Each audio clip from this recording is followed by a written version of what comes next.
Good morning, ladies and gentlemen. The Redevelopment Agency meeting of April 6, 2011 is called to order. This meeting has been properly noticed and posted in compliance with the open meeting law.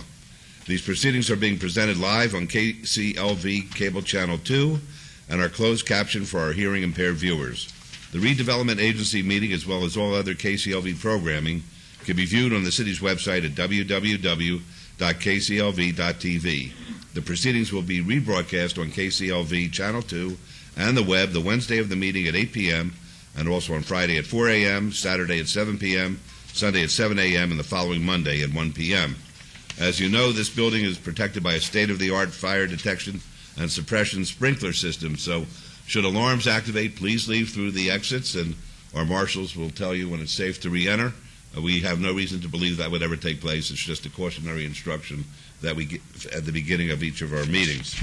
So we'll start with item number 3, approval of the final minutes by reference of the regular Redevelopment Agency meeting of March 16, 2011. May I have a motion to approve the minutes, please? Yes, Your Honor. No additions or deletions. I make a motion to approve the minutes, please. All right, thank you. Let's vote on that, please.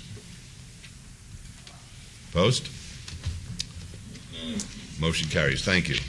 Item number 4 is RA 4, 2011, discussion and possible action regarding a resolution to implement an employment plan policy designed for Las Vegas Redevelopment Agency projects to supersede the amended Redevelopment Agency employment plan policy dated June 6, 2001. This applies to wards 1, 3, and 5, and this item is related to council item number 49, which is R 13, 2011. Mr. Arndt. Thank you. Good morning. For the record, Bill Arndt, Director, Economic and Urban Development. This morning I'm going to give you a brief presentation on some recommendations for our employment plan policy. I think it's important to kind of talk about where we've been and also where we're headed. Like with any policy, there's some things that are working well, and there's some things that are not working well. So we want to talk about the good and the bad, and also talk about some recommendations on how we can improve upon what we're already doing.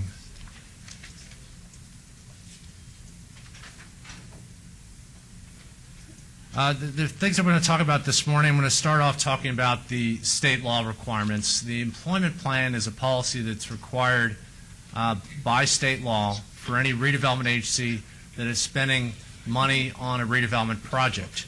And so it's important to start off with the basis for why we have a policy in the first place.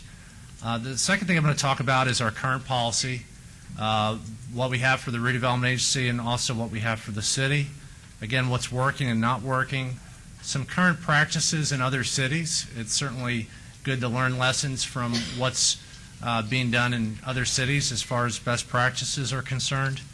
And then finally, make a new policy recommendation for both the redevelopment agency and the city, and we'll summarize the actions that are requested today.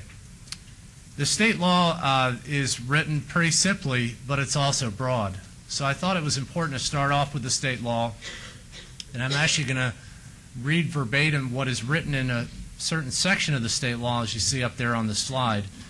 An employment plan is required for each redevelopment project and must include a description of employment opportunities in the area and effect of the project on those opportunities, and actually this is the part that's verbatim, forgive me, a description of how an employer relocating a business into the redevelopment area plans to employ persons living within the area of operation who are economically disadvantaged, have a physical disability, are members of racial minorities, are veterans, or are women. So these are some requirements that the state has asked redevelopment agencies in the state, like our City of Las Vegas Redevelopment Agency, to comply with. As you see, it's very broad. It doesn't give us a lot of parameters on how to implement the policy.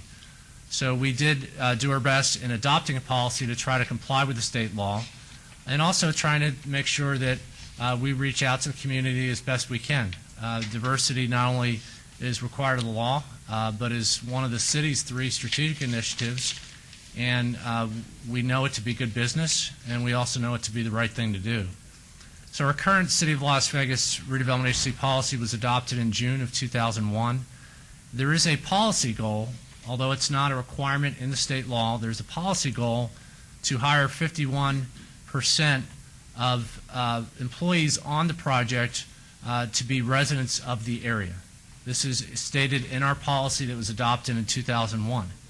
It also requires a developer to have a project-specific plan on hiring persons identified within the statute, those categories that I mentioned, for employment during the construction of the project, permanent employment, whatever permanent employers are moving in as a result of the project, and it also includes a best efforts hiring goal to hire as many persons in those areas as they can. There are some exceptions in there. One exception in the current policy is it excludes speculative tenants, and let me explain that. An example would be if we did a project with a developer, wanted to build an office building, and did not know the composition of the tenants that were going to be occupying the office building, it would not be fair and practically impossible for us to require unknown employers at some point in the future to comply with the plan if they're building the building on a speculative basis or on spec. They don't know who the employers are, so they can't impose those requirements to the employer. So it's really a way to capture as best we can employment and employment goals at the time we award a project, any redevelopment incentives, or spend any redevelopment agency money on a project. Results have been mixed. We do have an employment plan on file for every redevelopment project that we've done, and it is project specific, as I mentioned. The hiring for minority contractors and women contractors in particular has been varied. We've had some less than desirable results, and we've had some good results. The results have been as low as 2 to 3% to as high as 15% on a project that we're doing for the new office building that Forest City is building for City Hall. We do not have a standardized reporting template for developers. We've done a project-specific employment plan. One of the downsides of that is we haven't had a clear reporting template so that developers can report clear results, exactly what they're accomplishing to meet the goals of our policy. And then finally, there's no clear definition of what we would call or could label a local hire preference. The 51% goal in our current policy references 2 census tracts. Census tract terms change, and they're really no longer applicable. The state law says area of operation. It doesn't say 1 mile radius. It doesn't say has to be within the redevelopment area. So unfortunately, there is some ambiguity in our current policy, and we're looking to change that. We've looked at what other cities have done, and it's really a big range of different things for both local hiring goals or resident hiring goals as well as minority participation goals. There is an increased trend, particularly in the western United States, towards race and gender neutral policies, although this isn't across the board, and to focus that for their policies on contracting and small business enterprise. There's also an emerging emphasis for local hires, which makes sense. We're in a down economy. Our staff developed a matrix to analyze what other cities are doing and looking at how they're doing it. This is a simplified version of that matrix and mentions some cities that we looked at where there are participation targets for contracting. You see a wide range of cities, both in the East Coast, Atlanta, Philadelphia. You see West Coast, Phoenix, some California cities, San Francisco, San Diego. It's really all across the board. So there's really no clear-cut way, or really universally accepted way, I should say, that cities go about encouraging diverse participation for contracting. There are really a number of different approaches, and this is just a sampling of those approaches. Building on that, it's important to mention that there is a legal basis for diversity goals, and there are some parameters that we have to operate within.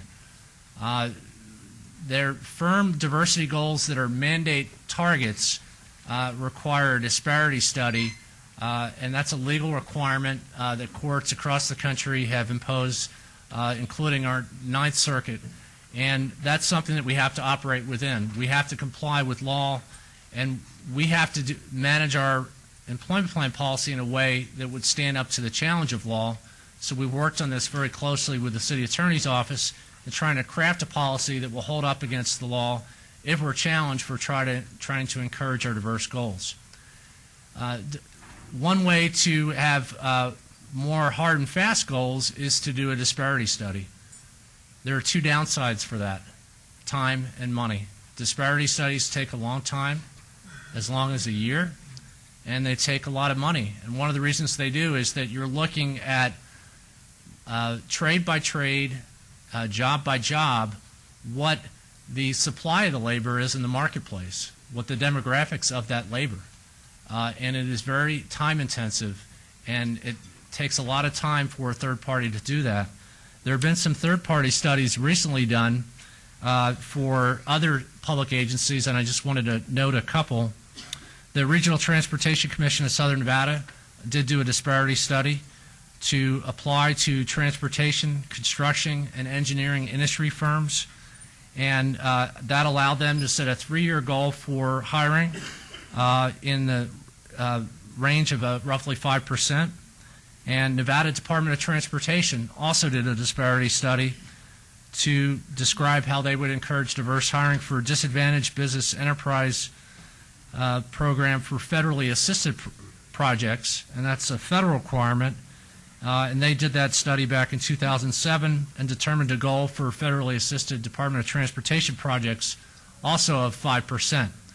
So the outcome of the disparity study may tell you what the supply in the market indicates, and that minimum threshold that as a community that you should hit for your hiring. Absent a disparity study, we cannot have that hard and fast target. We just legally can't do it. And we worked very closely with the City Attorney's Office to try to put as much force and strength behind our policy as we can, but we also have to operate within the law. And rather than wait a year and spend a lot of time and money, and also determine at the end of that disparity study a goal that might not be as high as we want to aspire to, we decided that let's set a goal now, make it aspirational, and then in 1 year, if we're successful in hitting that goal, then we can let that aspirational goal stand. If there's a lack of hitting that goal or poor progress, then in 1 year, or certainly over the course of the next year, we could sit down and have another conversation with you as the Redevelopment Agency Board and revisit the subject of doing a disparity study. But we have not done one for redevelopment and for economic development, and to do one would cost a lot of time and money, and also would lengthen the time at which we could actually set a goal, even an aspirational goal. So what's the recommendation? We're recommending that we have a mandate for a local hire requirement. This is not subject to a disparity study. It is not really putting us in the box, so to speak, from what the law says we can do and not do, because it's not public work projects. For projects that are not public works but are incentive driven, we can set a local hiring preference, and that's our intention. So the policy recommendation, and it's in the resolution that you're considering today, will require that 15% of all new jobs created as a direct result of the project be filled by bona fide residents of the redevelopment area. That is a much clearer definition than we have today. It also sets an incentive for ensuring that that target's hit, where 10% of a negotiated incentive will be awarded as a bonus if the resident requirement is achieved. So for projects that are not achieving that target, they're not going to get the full incentive. This has teeth. This is putting teeth behind the policy to make sure that our development partners, not only in the good faith spirit of our partnership, are meeting our goals, but there's also a monetary incentive to hit those goals. And then for projects with non-cash incentives, we're going to ask the developer to provide a deposit. For city economic development projects, this is a little bit different. We don't have a current policy.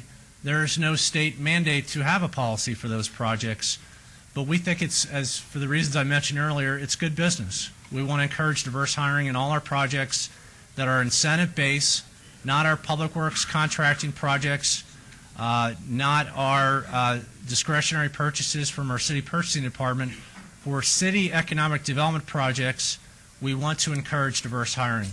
We think it's good business and know it to be good business for redevelopment, and so we also know it to be good business for economic development.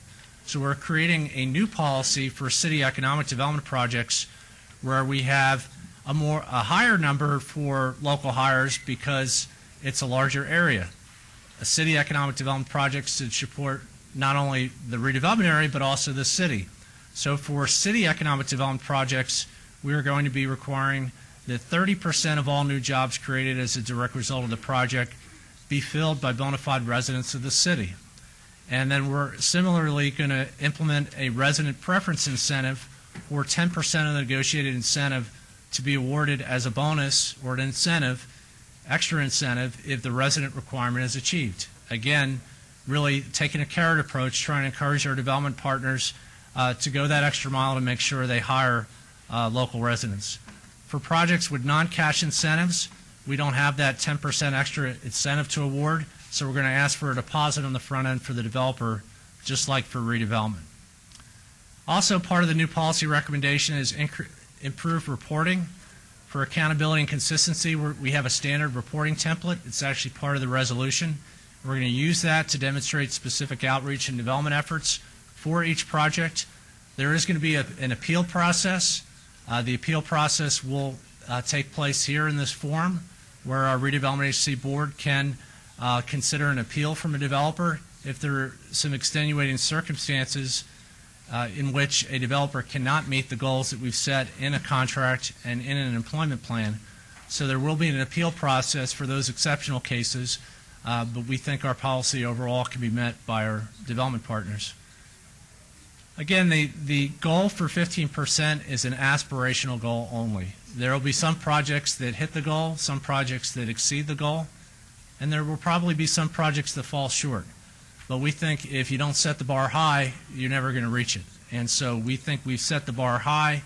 As I mentioned, those policies for RTC and NDOT, their aspirational goals are roughly a third of our goal for those hires.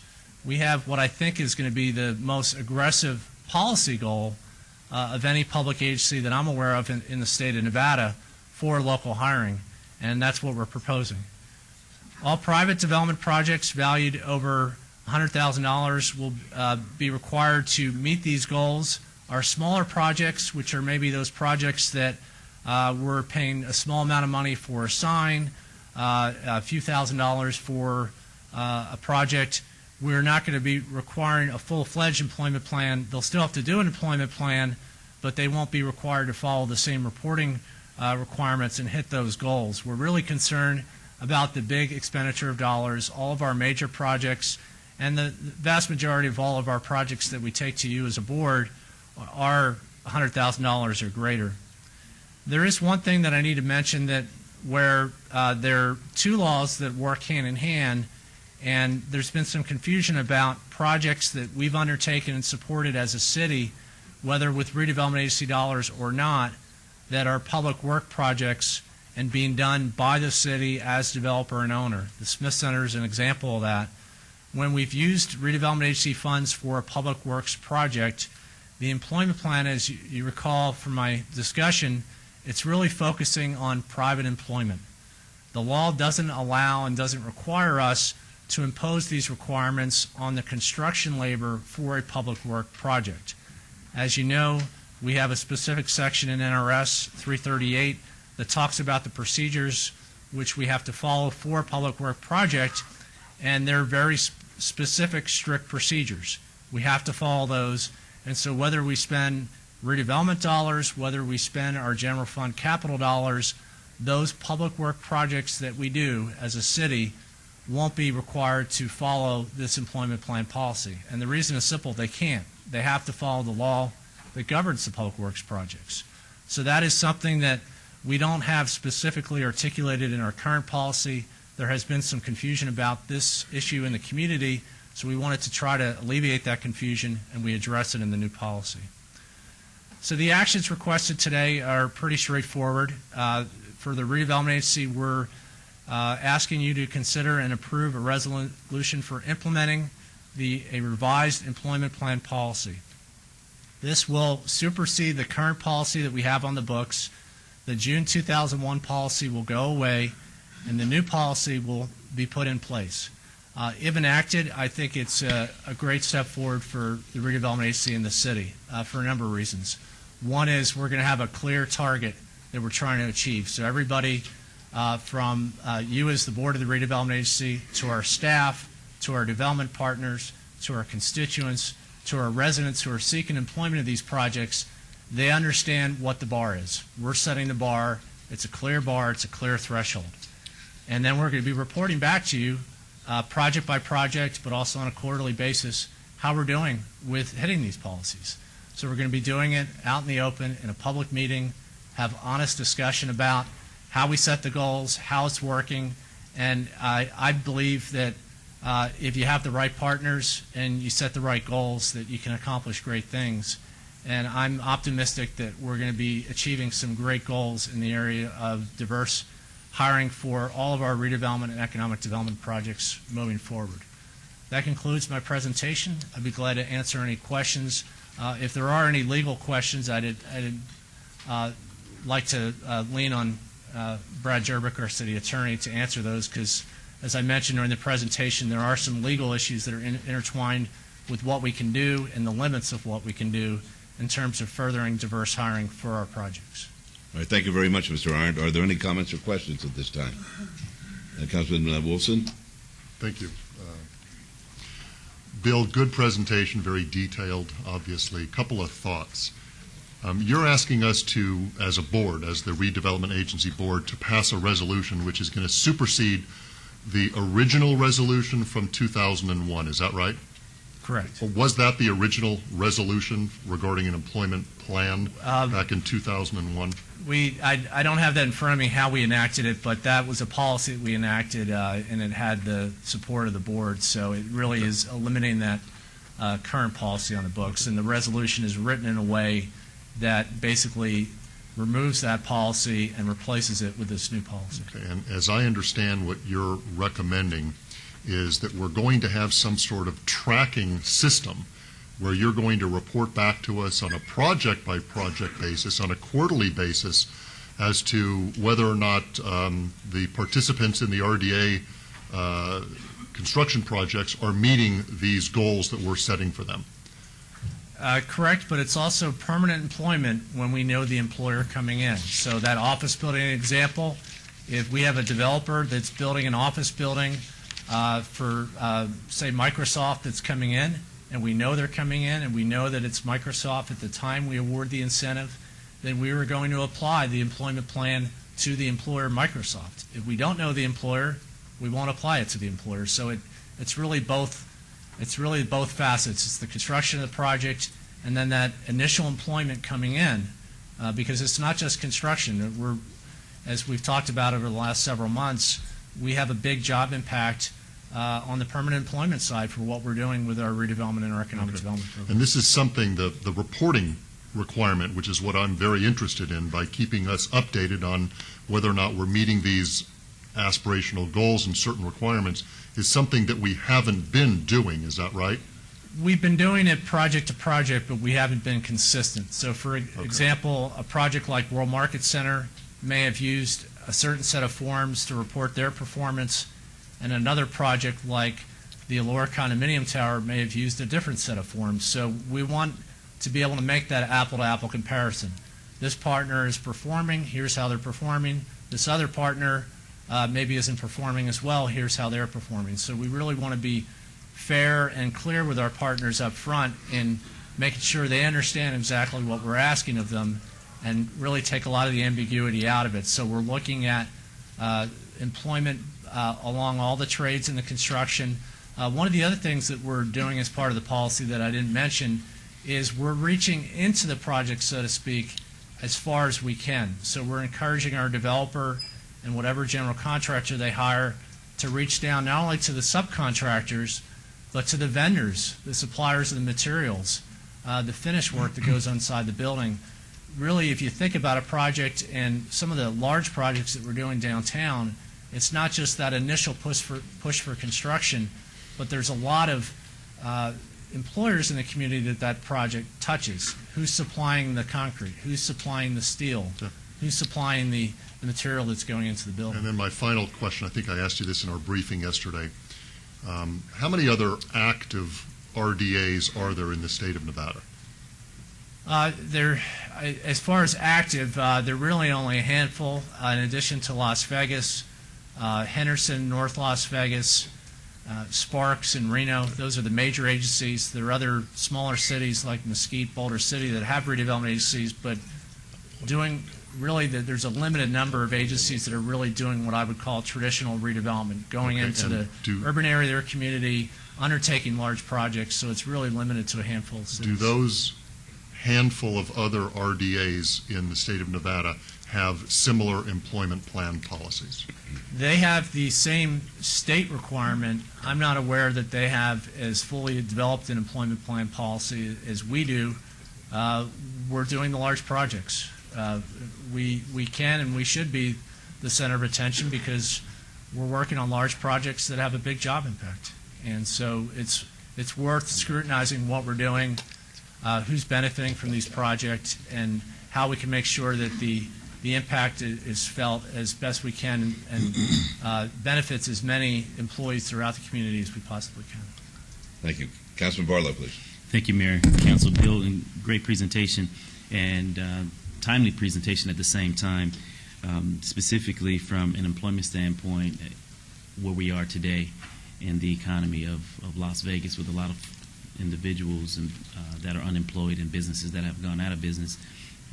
I believe that this will give us an opportunity to realign specifically a policy in which, in my opinion, has not been as effective as it was intended to be. Going back to slide number 4, I would like for you, under the state law, just to help me understand one of your bullets, which states the description of how an employer relocating to a business into the RDA area plans to employ persons. And bullet number 1, it has economically disadvantaged. And bullet number 3 are members of racial minority groups. Clarify that for me. Sure. This is the law. This is the way it's written. It really doesn't go beyond that. We're really charting new territory because we don't have definitions that are imposed by law. Because of our limits that I talked about on our public works projects and our contracting where there are low bid requirements and things of that nature, we're charting new territory. We have attempted in our policy to come up with definitions. They match definitions that are used in other areas, federal definitions, for instance, with economically disadvantaged, members of racial minorities. That's fairly straightforward, but also can be a sensitive item. So we've done the best we could within the resolution of the policy itself, defining those so that it's clear. But I think they're pretty broad definitions, and I think it's really meant to encompass as many as we can within those areas, because we think the intent of the law was broad. You look at those categories, and that reaches a big segment of our population in this community. It's not just a small percentage. So there are some definitions in the policy. Okay, and under slide number 6, under the current policy results, the last bullet states no clear definition of local hire preference, 51% goal, and current policy is out of reach. Speak to that for me. Sure. When we drafted the 01 policy, I mentioned that there's a provision in the law that says that we have to attempt to employ persons within the quote-unquote, and this is the phrase that's used in the law, area of operation. What is the area of operation? I think a business would argue that it's my area of operation. A grocery store tends to have about a 2-mile trade radius. Mm-hmm. A Walmart, Super Walmart, has a much bigger radius. A regional distribution center, you could argue, is the whole valley. So there is no definition in the law.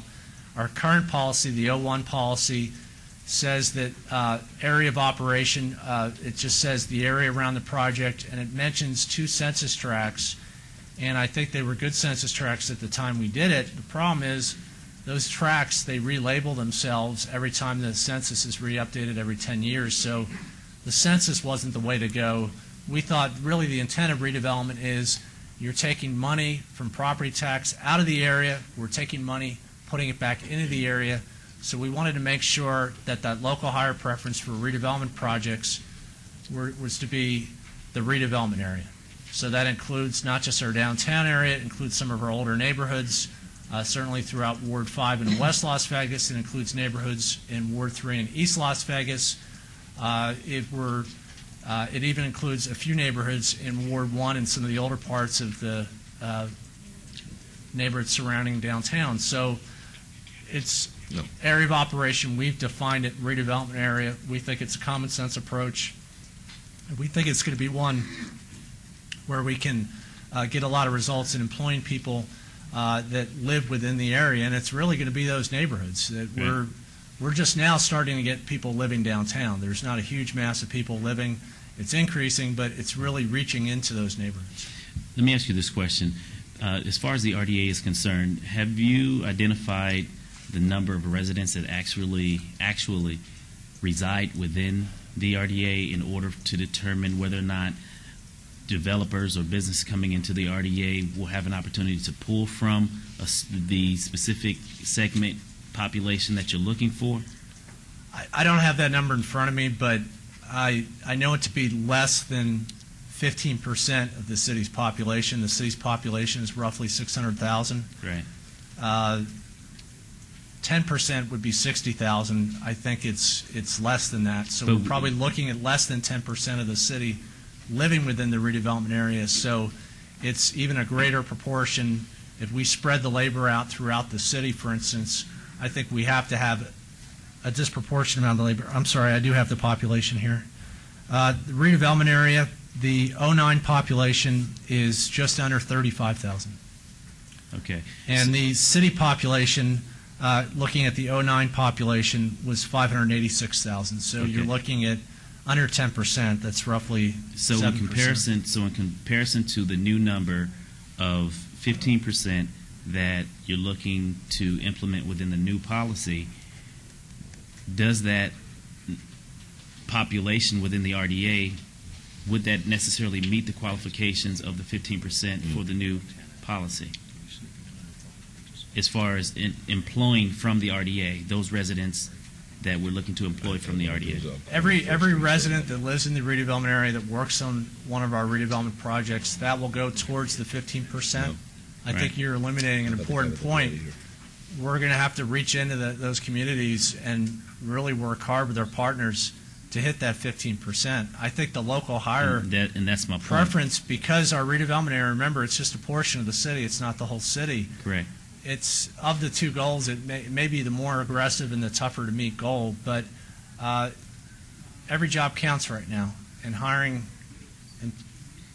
residents from the community is incredibly important. So we worked hard to set a very aggressive goal.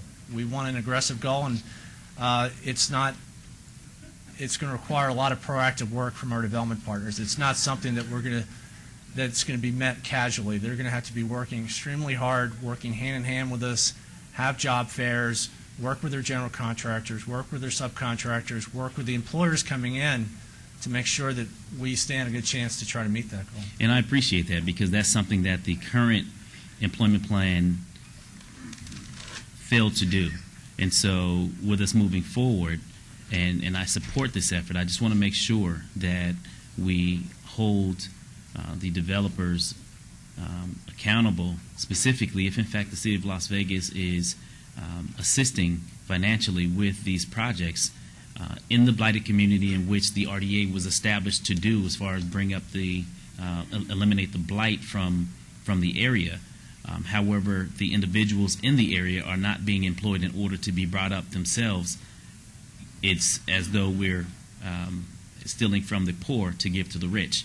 And I don't think that that's fair in the sense of how we've operated in the past. And so as we move forward, I'm looking to turn that around and make sure that we have an opportunity to reach down, drill down into the community, and really identify those individuals who are unemployed and are employable, in order to meet the qualifications, in order for us to justify the monies from the RDA being passed on to the developer in order to do their project.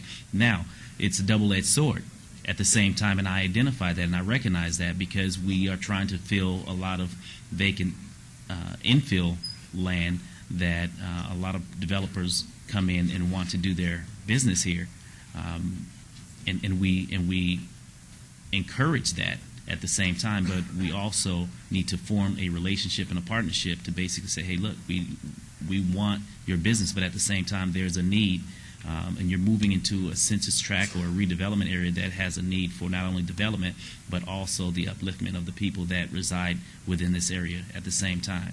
And with that being said, you mentioned the disparity study. I know from doing some research and working with the city attorney's office that the city of Las Vegas conducted a disparity study, I want to say in 1992, 1993, roughly. Is Brad here? Brad? Do you know when the disparity study Was it 1992 or 93? It was 1993, 1994 is when the last study was conducted. Okay. And Brad, just real quick, as far as the disparity study, what was the gist of that disparity study that took place in 93, 94? At the time, the city was looking to adopt what we called the MBE, WBE guidelines. That was minority workers and women-owned businesses. What we were looking at is whether or not the number of contracts that were awarded citywide represented those businesses which were owned by minorities and women in a proportionate amount that you would expect to find if everything was equal. In order to have a policy that set even aspirational goals, you had to look at the number of businesses that existed, whether or not they were qualified to bid on certain public works projects. For example, you can be a minority-owned, women-owned, any-owned contractor, but not have a bond amount high enough, for example, to bid on a particular public project. That may be a reason that you don't get a job. So the disparity study drills very, very deep into the data. It looks at the number of contractors, breaks them down by minority status, by women's status, and in this case, veteran status as well, and then looks at what their bond requirements are and whether or not they are being deliberately excluded from bidding on certain public projects. Then and only then can a governmental entity adopt a policy that sets aspirational goals to correct those disparities if they exist. Okay, and thank you for that, Brad. Bill, in the new policy recommendation under slide number 11, it says for city economic development projects, 30% of all new jobs created as a direct result of the project must be filled by bona fide city residents in the city of Las Vegas. Why have we broadened that to the city of Las Vegas versus the residents of the RDA, being that it's the blighted area of the RDA that we're looking to bring up and also employ those within the RDA? Why isn't there any mention of residents specifically targeted for the RDA? Explain that for me. That's a good question. Different projects meet different needs is probably the oversimplified answer. Historically, you may know that we've been very involved with building business parks. We've done the Spectrum Business Park and partnered with Harsh. We've done the Enterprise Park and are working to complete that. We've done the Las Vegas Technology Center out where Mountain View Hospital is. If we're to do a business in a business park, it may or may not coincide with the redevelopment area, the urban area, the blighted area.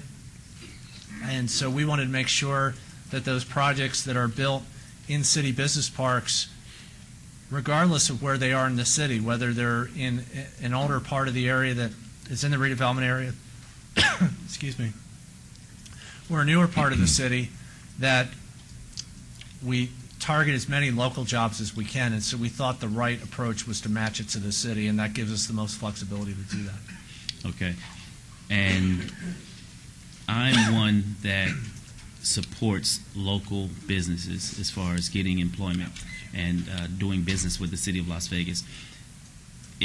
Where within the new policy do we give additional preference to local businesses versus outside companies coming in and doing business and taking their money outside of the state? Great question. We have a lot more flexibility with our incentive programs, our economic development, our redevelopment, than we do with our public purchasing. So we can actually have a financial incentive for them to hire local. And the way we've come up with, and you see there Well, on the well, second. let me stop you for a moment. The incentive to hire local, does that mean outside companies to hire local? That or- means whatever partner. It means whatever partner is approaching us. So if it's a local company that's staying local, Right. if it's a new company that's not in the market that's coming, regardless of where they're coming from, once they come to us and we give them any incentive, redevelopment or economic development, they're getting an extra incentive to hire a local. Okay. It's helping their bottom line. So we think that's good business. Rather than to take a stick approach, it's a carrot approach. How do we get our partners to be even a little bit more aggressive than they might otherwise be to hire local? And again, since we don't have the constraints of NRS like we do for our public purchasing, we can be more flexible. And we think that 10% bonus is a good approach. And we're going to be reporting that as well when we report our performance on our projects. Okay. And just one last question, Mayor, if you may. All right. On the second to the last slide, on the new policy recommendation, the RDA in the city, you have all private development projects valued over $100,000 must submit an employment plan. Why the threshold over $100,000? This bullet's probably misstated a little bit. Right. Every project that we do for redevelopment will have an employment plan. The projects over $100,000 are the more intensive with construction, and so it's our intent that we make sure that we focus where we can get the most bang for the buck. We want to scrutinize all of our projects, but our smaller projects that we may just put a small amount of money in, the life of the project is so short, and the amount of employees, whether it be the construction or the employment end, is so little that we wanted to focus on the large projects. So our VIP projects, for instance, they range as little as $7,000, $8,000, $10,000 to as much as $50,000. Those projects typically are built out in a 2 to 3 month window, and it's really meant on those projects more to fix urban blight rather than to go for the jobs. It's Right. the big projects where we get the big bang for the buck on jobs, whether it be the Smith Center, whether it be City Hall, any project that we support. These larger projects are the larger jobs. So those smaller projects, they're certainly important. They are going to submit an employment plan, but we're not going to require that they do all that intensive reporting and hit that hard and fast aspirational goal and the local hiring goal. We're still going to ask them to submit goals. But we realize that the smaller projects, that they're going to be done quicker, they need a little bit more flexibility. And so on the smaller projects, it's going to be case by case. When we take the project to you before approval, you can ask me at the time of approval, and I'll make it clear what goal we're setting for that project. But small projects, we wanted the flexibility to do it case by case. Okay, so that I'm clear, you're asking this council today to move forward with your recommendation of this new policy recommendation and see how this fares out for the next 12 months. And upon revisiting this 12 months from now, roughly, we will then move forward with a discussion of the possibility of a disparity study, moving forward with a disparity study if, in fact, this does not work out according to what we believe it should. That's correct. I would just add that we are going to be reporting to you at a minimum on a quarterly basis. So when we have downtime in between project approvals, we're going to come back to you at a minimum each quarter and tell you how we're doing. We're going to report project by project. We're going to show you percentages.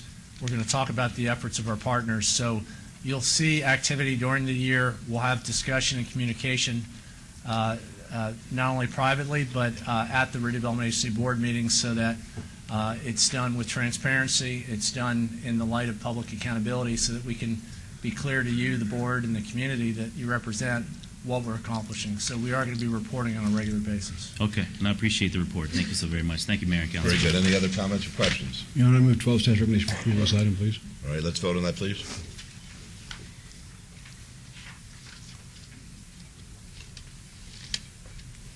Post. Motion carries. Thank you. All right, this is item number 5, citizens' participation.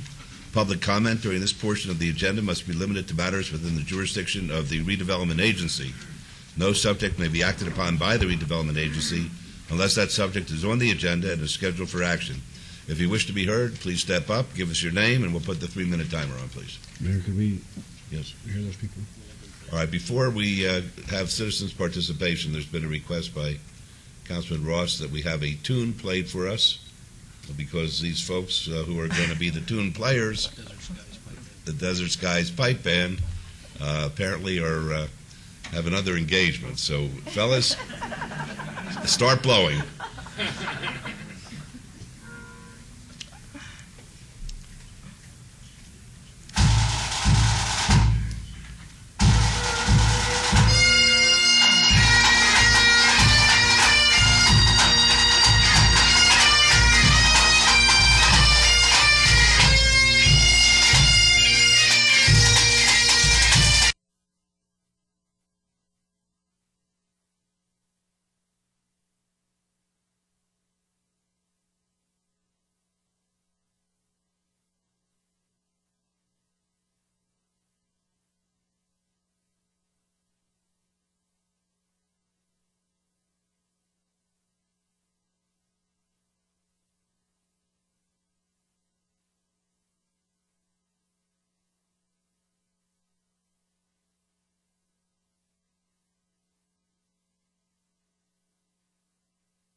Very good.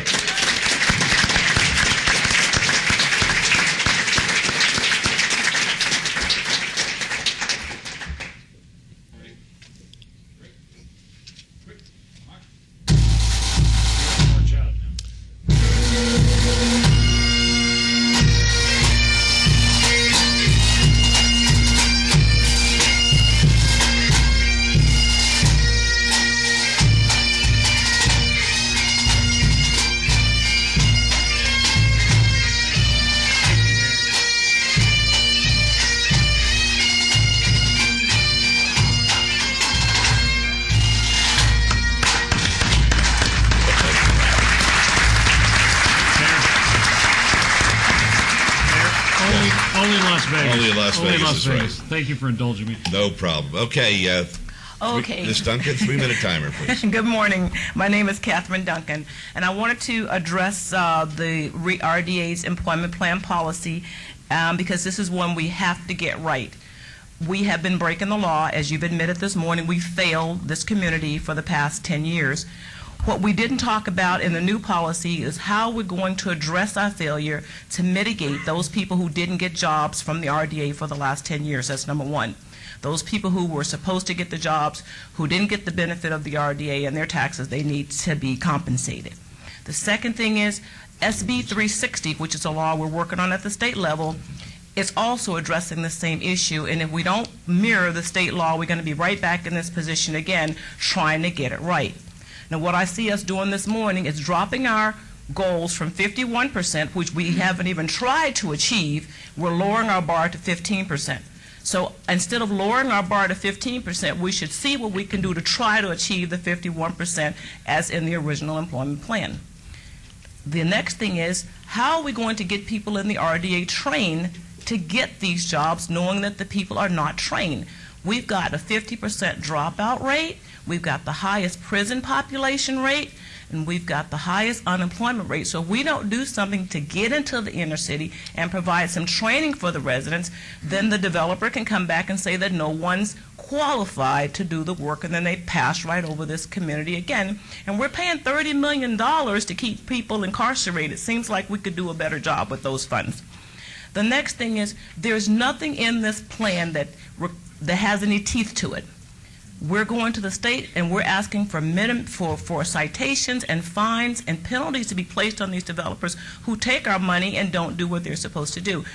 All I see you doing is giving them extra money for performing what they're supposed to do in the first place. So I would ask you to carefully consider what you're doing here. You cannot continue to take money from these neighborhoods and not give the people in the neighborhood the benefit of the money that you're taking from them. There has to be penalties on these developers. They have to give the money back. The people need to be trained. Thank you. Thank you. Anybody else like to be heard during citizens' participation?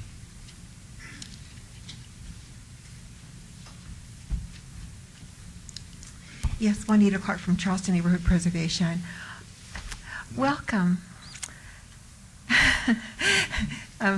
Councilwoman Tarkanian. Didn't even notice you came in. Anyway, we appreciate the questions that have been asked this morning by the council, the council people. That's really, really helpful. I would just ask you to do a bit more of that, even though you probably know all the answers already. You know that your constituents do not. They haven't heard the questions, and I think that that's really vital. So we have two questions. First of all, did you receive our fax this morning from Charleston Neighborhood Preservation? I did not. It was very late, so you probably did not. Or at least that's what I was told. And also in a year, about what do you estimate the increase in city staff would be? Say that again, please. In a year from now, or after this is implemented, well, it was voted in this morning. So a year from now, about what would be the increase in staff to implement this and oversee it? And I don't think there'll be any increase in staff. This is going to be in-house and with the existing staff. That's our understanding. Okay, thank you. No additional taxpayer expense. Thank you. Yes, sir. Thank you. Todd Farlow, 240 North 19th Street. I concur with what the first speaker said. But until you start doing something about these bankers, nothing is ever going to get done. Now, those bagpipes were a weapon of war. And I suggest everybody get their pitchforks and the torches and go after the damn bankers. Thank you. Okay. Not a bad idea. Anybody else like to be heard? Who would you like us to go after? No, David Jackson, 14666 Bledsoe Lane. I just wanted to thank you, Mayor, for a conversation we had in the green room at Ardman Hall a long time ago about building something downtown for us musicians.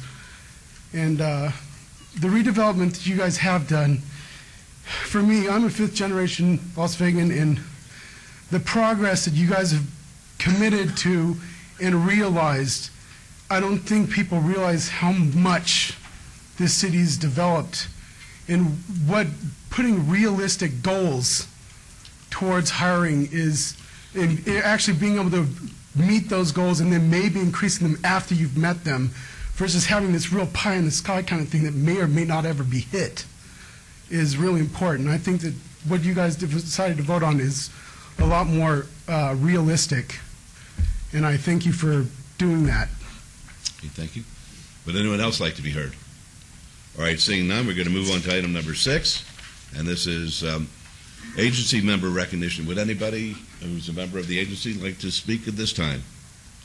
All right, seeing none, then we're going to adjourn the redevelopment agency, and we're going to start our city council meeting, I would say, in about 5 minutes. Thank you.